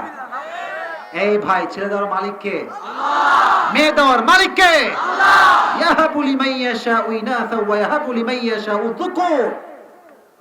সবাই কিন্তু বোঝে যে আল্লাহই সবকিছু দেয়, তো মাজারে গিয়ে চায় কেন? আচ্ছা, সিলেটের শাহজালাল মাজার নাম শুনছেন? জান বা না জান, নাম তো শুনছেন নাকি? একটা কথা বুঝবেন, আপনি তো গেছেন, মাশাআল্লাহ, আমার প্রমাণ ডানে আছে, সমস্যা, আমি এক্সাম্পল দিচ্ছি। এটা হচ্ছে, এই দেখেন, এইদিকে লুক এট মাই হ্যান্ড। এটা হচ্ছে মাজার, এটা হচ্ছে মাজারের এন্ট্রি গেট, প্রবেশ পথ। খেয়াল করেছেন কিনা জানি না, বাট আমি খেয়াল করেছি। This is my personal point of view. I don't know whether you will go to agree or not. জানি না একমত হবে কিনা, বাট আশা করছি একমত হতে হবে। দেখবেন গেটে কয়েকটা ফকির থাকে, হাতে কি থাকে? আর আগে কথা বলে, হাতে কি থাকে? বাবা দেন কিছু। আরে ভাই, এখানে মেসেজ আছে। বাবা যদি কিছু দিতেই পারতো, ফকির সবার আগে বড়লোক হয়ে যেত। কারণ তুমি গেছো বছরে একবার টুরিস্ট হিসেবে, যাবা ব্যাক করবা, যাবা আবার ফরিদপুরে বাসে উঠবা। মিয়া ফকির তো তারা সারা জীবন মাজারে কাটাইছে। তো বাবা যদি কাউকে কিছু দিতে হয়, বলে বাবা ফকির তুই তো আমার ভালোবাসার মানুষ, তুই আমার আপন মানুষ, তুই নে সব। ফকির আগেও ফকির ছিল, এটাই হচ্ছে ভালো আমল। আচ্ছা, এবার প্রশ্ন, শেষ হাদিস, শেষ ভালো যার সব ভালো তার। বলেন আমার প্রিয় নবীজির একজনই মেয়ে যার দ্বারা বংশ বিস্তার হয়েছে, নামটা কি? Right answer. সবাই বলেন একসঙ্গে, নাম কি? ফাতেমার স্বামীর নাম কি? কে বলতে পারে? আলী রাদিয়াল্লাহু তাআলা আনহু। আচ্ছা, আর একটা লাস্ট প্রশ্ন, রাগ করবেন না, বাধাবার স্বার্থে নয়, মনোযোগের স্বার্থে জিজ্ঞেস করছি। দুটি সন্তান আল্লাহ দিয়েছেন মা ফাতেমাকে, নাম কি কি বলতে পারবেন? সবাই বলেন মারহাবা। What an amazing audience, man, mashallah. Knowledgeable person. জানেন আপনারা খুব ভালো। ফাতেমা রাদিয়াল্লাহু তাআলা আনহা যেদিন মারা যাবেন, ইন্তেকালের দিনে, আচ্ছা সকালে কি আপনারা মাঝে রুটি রুটি খান? রুটি রুটি খান তো নাকি? তো ওই সময় আরব বিশ্বে সবাই রুটি খেত সকালবেলা নাস্তা হিসেবে, ব্রেকফাস্ট হিসেবে। তো উনি হাদিসটা কান দিয়ে নয়, হৃদয় দিয়ে শুনবেন। খুব মারাত্মক মেসেজ কবরের জন্য। বসে আছেন, উনি রুটি বানাচ্ছেন, আটা গরম করে ওই যে ভিজাই দিয়ে বানায় না একেবারে, বানাচ্ছেন রুটি। আলী আসছে ঘরে, তো দেখছে ফাতেমা রুটি বানাচ্ছে, বেলছে, বাট তার দুই চোখ দিয়ে অঝরে পানি ঝরছে। ফাতেমাকে দেখে আলীর মন খারাপ। ফাতেমা, তোমার চোখে পানি কেন? তুমি কি কাঁদছো? চোখ মুছে ফেলেছে। না না না, আমি ঠিক আছে ঠিক আছে। কিন্তু স্বামী তো স্বামী, স্বামী যখন বউরে ভালোবাসে, বউ না বললেও স্বামী তার বউয়ের কষ্টের কথা এমনি বুঝে যায়। ভালোবাসাই তো হচ্ছে এইটা, আপনি বললেও বুঝি আমি, না বললেও বুঝি আমি। আর ভালো তোমাকে যে বাসবে অ্যাজ এ হাজব্যান্ড অথবা অ্যাজ এ ওয়াইফ, তাকে তোমার দীর্ঘ লম্বা চ্যাপ্টার দিয়ে বোঝাতে হবে না যে আমি অনেক দুঃখে আছি, অনেক কষ্টে আছি। আর যে ভালোবাসে তার চোখ দেখলে বুঝে ফেলে, ঠিক কিনা বলো? আলী বুঝে গিয়েছে ফাতেমা কষ্টে আছে, কিন্তু কেমনে বলবে, কেমনে বের করবে বুঝে পাচ্ছে না। পাশে আসছে, ফাতেমা কি হয়েছে আমাকে বলো, আমি তোমার স্বামী, আমাকে বলো। বলছে আজকে ভোর রাতের স্বপ্নে আমার প্রিয় নবীজির সঙ্গে সাক্ষাৎ হয়েছে। কি দেখেছো স্বপ্নে? বলছে বিশাল লম্বা একটা মাঠ, চতুর্পাশে অন্ধকার, নবীজি মাঝখানে দাঁড়িয়ে আছেন।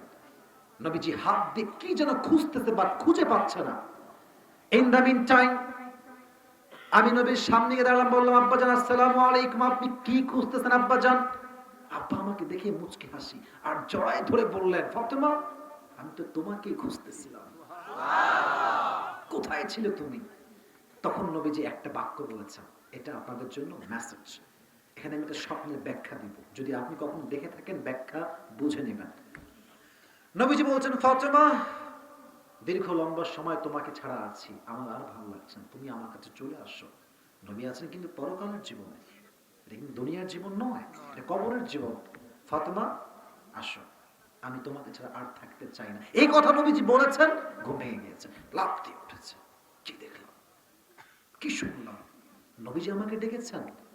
যদি কখনো মৃত মানুষ, বাবা হোক, মা হোক, ভাই হোক, বোন হোক, স্বপ্নে দেখছেন আপনার বাবা আপনার স্বপ্নে আসছে, বলছে বাবা কষ্টে আছে, তুই আমার কাছে চলে আয়। এই যে ডাকাটা, এই ডাকার অর্থ হচ্ছে, ব্যাখ্যায় আসছে আপনার হায়াত বেশি একটা বাকি আর নাই। তো ফাতেমাকে রেখেছে কোন সাধারণ মানুষ না, অসাধারণ মানুষ। ফাতেমা বুঝে গিয়েছে আমার হায়াত বেশি দিন বাকি আর নাই। এটা শুনে আলী রাদিয়াল্লাহু তাআলা আনহু অঝরে কান্না শুরু করেছে। ফাতেমা কয়েকদিন হলো আমার প্রিয় নবীজিকে হারিয়েছে, তোমাকে আমি হারাবো, আমি থাকবো কেমনে? হাসান এবং হোসেন কাকে মা বলে ডাকবে, আমরা থাকবো কেমনে? এবার ফাতেমা রাদিয়াল্লাহু তাআলা আনহা আলী রাদিয়াল্লাহু তাআলা আনহুর হাতকে শক্ত করে ধরেছেন। ডাক দিয়ে বলছে আলী লা তাহজান, টেনশন করবেন না, হতাশ হবেন না। আমাদের সঙ্গে আছে একজন, আওয়াজ দিয়ে বলেন তো তিনি কে? লা তাহজান, never be upset, never be frustrated, হতাশ হবেন না। তবে হ্যাঁ, যেহেতু আমি চলেই যাব, আপনাকে আমি 3টা ওসিয়ত করতে চাই। ফরিদপুরের বোয়ালমারীর ভাইরা, কয়টা ওসিয়ত? 3টা। মুখস্থ রাখবেন, আমি জিজ্ঞেস করবো আপনাদের সবাইকে। 1, লম্বা সময় তোমার সঙ্গে আমি সংসার করেছি, বউ হিসেবে ভুল হতে পারে, মাফ করে দাও আমাকে। এই কথা শুনে আলী কাঁদছে, বলছে কিসের ভুল? আমি তোমার স্বামী, সাক্ষ্য দিচ্ছি আমার পুরো জীবনে তুমি আমার একটা হক কখন নষ্ট করো নাই। দ্বিতীয় নাম্বারটা বড়, বলছে দ্বিতীয় নাম্বার হচ্ছে, এটা বড় মারাত্মক, এটা মেয়েরা বুঝবেন। মেয়েরা সব সহ্য করতে পারলেও স্বামীর দ্বিতীয় বিয়ে সহ্য করতে পারে না। এত আস্তে ঠিক বললেন কেন আপনারা সবাই? হালাল হারাম সুন্নাত পরের ব্যাপার। মেয়েরা এই ক্ষেত্রে কোনো কম্প্রোমাইজ করতে রাজি না। বলবে স্বামী তুমি যাই করো আর তাই করো, আমাকে বাদ দিয়ে অন্য নারীকে দিয়ে তোমার চোখ তুলে ফেলবো আমি, আছে না নাই? কিন্তু ফাতেমার মেন্টালিটি দেখেন, বলছে আলী মরে তো যেতেই হবে, যদি মারা যায় তুমি আমার পরে একজন ভালো দিনদার নেককার সুন্দরী মেয়েকে বিয়ে করে নিও। What a broad minded personality, কি বড় মনের মানুষ তিনি ছিলেন। আর মেয়েরা মরার আগে বলে চলে গেলাম কিন্তু রে, তুই কাউকে বিয়ে করিস না, আমি মরে গেলে কোটনি টাইপ। আছি তুই মরবি মর, তো স্বামীকে এই শর্ত তুই কেন দিস? কারণ স্বামীটা তো যুবক মানুষ, যদি সে বিয়ে না করে সে তো জিনাতে জড়িত হতে পারে, ঠিক কিনা বলো যুবক? ফাতেমা বলছে বিয়ে করো, বাট হ্যাঁ আমারও একটা শর্ত আছে, আমারও একটা শর্ত আছে। কি শর্ত? মা কাকে বলে, হ্যাঁ? বলছে তুমি তাকেই বিয়ে করবা যে আমার হাসান এবং হুসাইনকে এক মুহূর্ত কোনো কষ্ট দিবে না, তাকেই বিয়ে করবো। বলছে ঠিক আছে যাও, ঠিক আছে আমি তাকেই বিয়ে করবো। 3 নাম্বারটা, এটা বড় ডেঞ্জারাস, মারাত্মক বড় ওসিয়ত। বলছে আমার জানাজায় কেউ আসতে পারবে না, তুমি হবা ইমাম আলী, আমার 2 সন্তান হাসান এবং হোসেন হবে আমার ইমামের জানাজা, মানে আমার জানাজার মুসল্লি। সুবহানাল্লাহ পড়বেন না আপনারা সবাই? তুমি হবা ইমাম, জানাজার ইমাম হবা তুমি, আর জানাজার মুসল্লি হবে আমার 2 সন্তান, and no one is allowed, কেউ এখানে আসতে পারবে না। কিন্তু আলী এইবার পারবে না। কেন? তুমি নবীর একমাত্র একটা মেয়ে, তুমি মারা যাবা আর কেউ আসবে না, এটা আমি সহ্য করতে পারবো না। এবার মেসেজটা আমার বোনেরা শুনবেন যারা পর্দা করেন না, একটু শুনবেন। ফাতেমা বললেন তুমি যদি কাউকে ডেকে নিয়ে আসো জানাজায়, মানুষ আমার দেহের ভাঁজ দেখলে বুঝবে যে আমি চিকন না মোটা, লম্বা না গুঠো। আমার পুরো জীবনে এই লম্বা হায়াতে জিন্দেগিতে কোন পুরুষ আমার দেহের একটা চামড়ার অংশ পর্যন্ত দেখতে পারে নাই। কেউ জানে না how Fatema look like, Fatema দেখতে কেমন কেউ জানে না। এই কথা শুনে আলী বলল ঠিক আছে এটাও ডান, আমি কাউকেই ডাকবো না। উনি বের হয়ে গেলেন, তারই মাঝে ফাতেমার মৃত্যু হয়ে গেল। ফাতেমা যখন মারা গেলেন আলী তার জানাজা দিলেন, নিজে ইমাম, তার 2 সন্তান হচ্ছে মুসল্লি। বাট এই যে জানাজার জন্য আমরা কাঁধে করে খাটিয়া নিয়ে যাই, খাটিয়ার পা থাকে কয়টা বলুন দেখি? এখানে মানুষ আছে কয়টা যুবক ভাইরা মুরব্বীরা? এক হচ্ছে না আলী, হাসান এবং কিন্তু খাটিয়ার পা কয়টা বলুন? মানুষ আছে কয়টা? সামনে আলী, পেছনে হাসান হুসাইন, ডান পাশে আলী, বাম কাঁধটা ফাঁকা। আলী যখন তার স্ত্রীর লাশটা কাঁধে নিয়েছে আর সহ্য করতে পারছে না, বলছে আল্লাহ একটা মাত্র বউ আমার নবীজির একমাত্র কলিজার টুকরা মেয়ে ফাতেমা কে? ফাতেমা তো সাইয়্যিদাতু নিসাই আহলিল জান্নাহ, জান্নাতের সমস্ত নারীদের সর্দারিনীর নাম হচ্ছে ফাতেমা। সুবহানাল্লাহ পড়বেন না? আল্লাহ তার লাশ ধরবে, কাঁধ ধরবে এমন কেউ কি নাই। আর এমন একটা ওসিয়ত আমাকে করেছে, আমি চাইলে কাউকে ডাকতে পারছি না, ওসিয়ত ভেঙে যাবে আমার। ইন দ্য মিন টাইম একজন সাহাবী দূর থেকে দৌড়ে দৌড়ে দৌড়ে দৌড়ে আসছে আলীর দিকে। আলী তো দেখে টেনশন, আরে যদি বলে এই আলী ফাতেমা এটা কার লাশ, যদি আলী বলে এটা ফাতেমার লাশ নয়, ওসিয়ত ঠিক রাখার জন্য, মুসলমান তো মিথ্যা কথা বলতে পারে না। বলুন কথা ঠিক আছে কিনা? বলুন বলুন বলুন। আর যদি বলে এটা ফাতেমার লাশ, তার ওসিয়ত ভেঙে যাবে। কি করবে, টেনশনে কাঁপছে, তারা চুপচাপ দাঁড়িয়ে আছে। ওদিকে ওই সাহাবী দৌড় দিয়ে এসে কাঁধ ধরেছে, বাম কাঁধটা ধরেছে, বলছে আলী টেনশন করো না, মন খারাপ করো না, কোনো কিছুই ভাঙে নাই, আমাকে তো আল্লাহ তোমার কাছে পাঠিয়ে দিয়েছে, তোমার কোনো টেনশন নেই, আলী কাঁধটা ধরো, চলো ফাতেমাকে শেষ বিদায় আমরা সবাই মিলে দিয়ে আসি। সবাই মিলে চলে গিয়েছে। আমি শেষ হাদিসের অংশে আছি। This is my last message for you, for everyone. যখন লাশটা রেখেছে কবরের পাশে, এবার ওই সাহাবী ভাবছে এটা আসলে কার লাশ। মন থেকে জবাব আসছে এটা তার লাশ, যে সমস্ত জান্নাতের যুবকদের সর্দার হাসান এবং হুসাইনের মা সে। এটা কার লাশ? যার ব্যাপারে স্পষ্ট সহিহ হাদিস, ইয়া আহলাল জামঈ গাদ্দু আবসারাকুম হাত্তা তামুরু Fatima. On the day of judgment, a caller will call out, "Oh, the people of judgment, lower your gaze until the Fatima has crossed to the Jannah." কিয়ামতের দিন সমস্ত মানুষের চোখ থাকবে নিচের দিকে। আল্লাহ বলবে, এই চোখ নামাও, কাতার হয়ে দাঁড়িয়ে যাও, মাঝখানে ফাঁকা রাখো। তোমরা যখন চোখ নামিয়ে রাখবা, মাঝখান দিয়ে ফাতেমা ঘোড়ায় চোখ জান্নাতে প্রবেশ করবে। সবার চোখ থাকবে ডাউন। এটা হচ্ছে সেই মেয়ের লাশ। এবার তার বুকটা গর্বে ফুলে গেছে। আমি তো কোন সাধারণ মানুষকে দাফন করতে আসি নাই। কবর বলছে, এই কবর খবরদার, এটা ফাতেমার লাশ, ডোন্ট বিহেভ রুডলি, কোন খারাপ ব্যবহার করিস না, খবরদার, নবীজির মেয়ের লাশ এটা। কবরের জবানকে আল্লাহ খুলে দিয়েছে। কবর বলছে, কিসের ফাতেমা, কার মেয়ে, কিসের মেয়ে, খবরদার। কবরে কোন নেতার পরিচয় চলে না, বাবার পরিচয় চলে না, দাদার পরিচয় চলে না, কোন পীরের পরিচয় চলে না, কোন বোনের পরিচয় চলে না। এই কবর হচ্ছে এমন একটা জায়গা, যার কাছে ভালো আমল আছে তার জন্য কবরটা 70 গুজ লম্বা হয়ে যাবে। সুবহানাল্লাহ পড়ে যাবে। আর যার কাছে ভালো আমল নাই তার কোনো বাপের পরিচয় চলবে না। একজন যুবক ভাইরা, তুমি যেই বাপেরই সন্তান হও, আর আমি আসিফের যত millions of young people followers হোক, ডাজন্ট ম্যাটার, যদি আমার কাছে ভালো আমল না থাকে, কোন যুবকের ভক্ত হওয়া আমার কবর জাহান্নামের আগুনটা বাঁচতে পারবে না। ঠিক কিনা বলো যুবক? জীবনের সবচেয়ে গুরুত্বপূর্ণ কাজ কবরের জন্য নেক আমল। এক বাক্যে বলেন সবাই, কি আমল?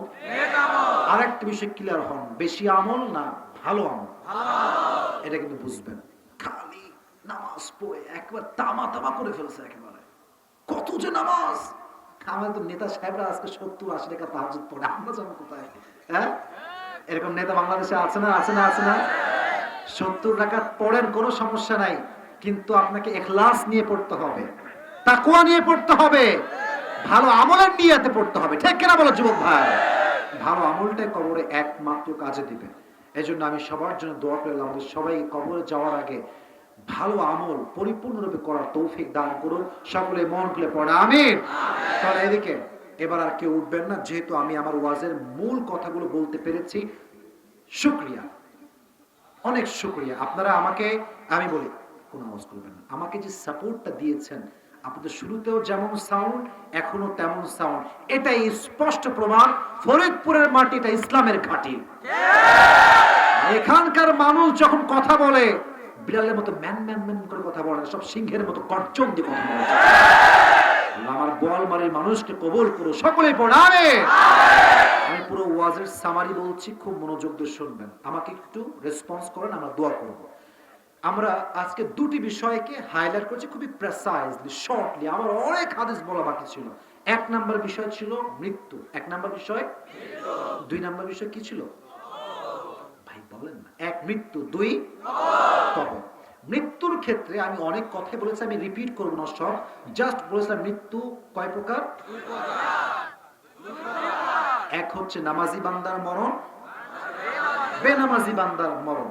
নামাজি বান্দার মরণ হবে এমন ভাবে, পিঁপড়া কামড়াইলে যেমন মানুষ খুব বেশি টের পায় না, নামাজি বান্দাও টের পাবে না। সুবহানাল্লাহ পড়বেন না? আর বেনামাজির মৃত্যু হবে ভয়ঙ্কর, তার রুহটা বের হতে চাইবে না। তার রুহ যখন বের করা হবে, একটা ছাগলকে জীবিত জবেহ করে, জীবিত জবেহ না করে তার চামড়া টেনে হিচড়ে ছিললে যেই পরিমাণ কষ্ট হয় তার চাইতে কমসে কম 70 গুণ বেশি কষ্ট হবে। নাউজুবিল্লাহ পড়ার সময় আপনারা। সেই ক্ষেত্রে আমি দুটি হাদিস বলেছিলাম নামাজের ব্যাপারে। নবীজির জীবনের সর্বশেষ কথা ছিল কি? সবাই বলেন। নামাজ। স্টেজে সাউন্ড বেশি ভাই, ব্যাপার স্যাপার কি আপনারা কোন না কেন? কি ছিল? ওমর ফারুক কনফার্ম জান্নাতি সাহাবী, উনি যখন মারা যান নারী ভুঁড়ি সব বের হয়ে আছে, সর্বশেষ কিসের খবর নিয়েছেন? নামাজ। অতএব মৃত্যুর আগে 5 ওয়াক্ত নামাজি হওয়ার চেষ্টা আমরা সবাই করব তো ইনশাআল্লাহ। কবরের জীবনের ক্ষেত্রে আমি একটা কথাই বলেছিলাম, একদম পুরো ওয়াজকে ঘুরিয়ে মেসেজ দিয়েছি, কবরে কোনো বাপের পরিচয় চলবে না, নেতার পরিচয় চলবে না, কোনো পীরের পরিচয় চলবে না। কবরে একটা পরিচয় দেখা হবে, do you have the good deeds or not, ভালো আমল আছে কিনা। যার ভালো আমল আছে, আল্লাহ তাআলা নবীজির হাদিস, তার কবরটা 70 গজ তার জন্য চওড়া প্রশস্ত হয়ে যাবে। সুবহানাল্লাহ পড়ে সুবহান। আল্লাহ তাআলা আমাদের সবাইকে, আমি অধম যতটুকু কথা বলেছি সবাইকে সে অনুযায়ী আমল করার তৌফিক দান করুন। সকলেই মন খুলে পড়ে আমিন। এবং যারা প্রোগ্রামটাকে এত সুন্দর কষ্ট করে, রাত বেজে গেছে প্রায় 1টা, এই যে এত সুন্দর কমিটির ব্যবস্থাপনা, সাউন্ড, মাইক, লাইট, প্যান্ডেল, তারা যেন এর পরের বছরে আরো বিশাল বড় মাহফিল করতে পারা তৌফিক দান করে পড়ে আমিন। আর আপনারা এই ওই একজন কই যায় ভাই, যাবেন না প্লিজ, লাল লাল যাবেন না, বসে পড়েন আপনারা। স্লিপ আপনারা, আমি আপনাদের পারমিশন চাই। এই যে প্রশ্ন বা যা দিয়েছে, যদি আপনারা বলেন যে হুজুর আমাদের ওয়াজ তো ঠিক আছে, আপনি পড়তে পারলে পড়েন, না হয় দোয়া। আপনারা কি চান পড়বো না দোয়া করবো? আবেগ না তো এটা, আবার পরে আবার বলেন যে আমাদের আবেগ কাজ করছে, বিবেক কাজ করে না।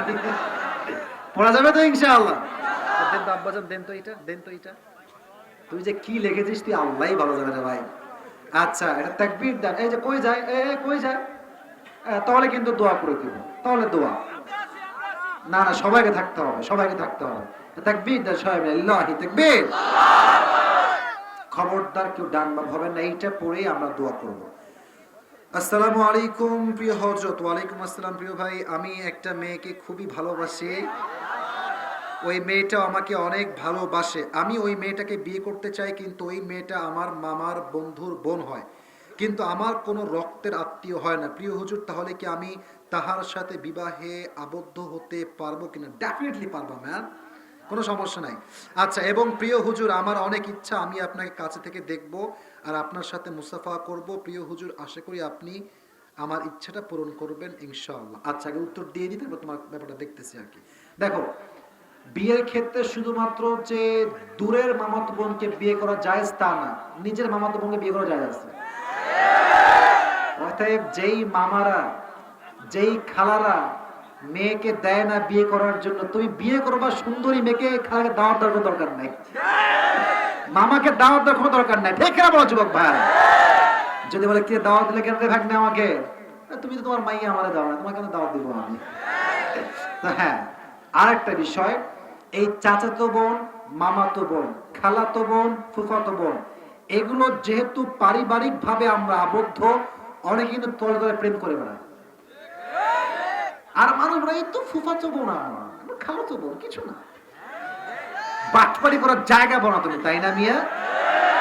খবরদার, যদি মামাতো বোনকে এতই ভালো লাগে, you want get mad with her, so please propose her.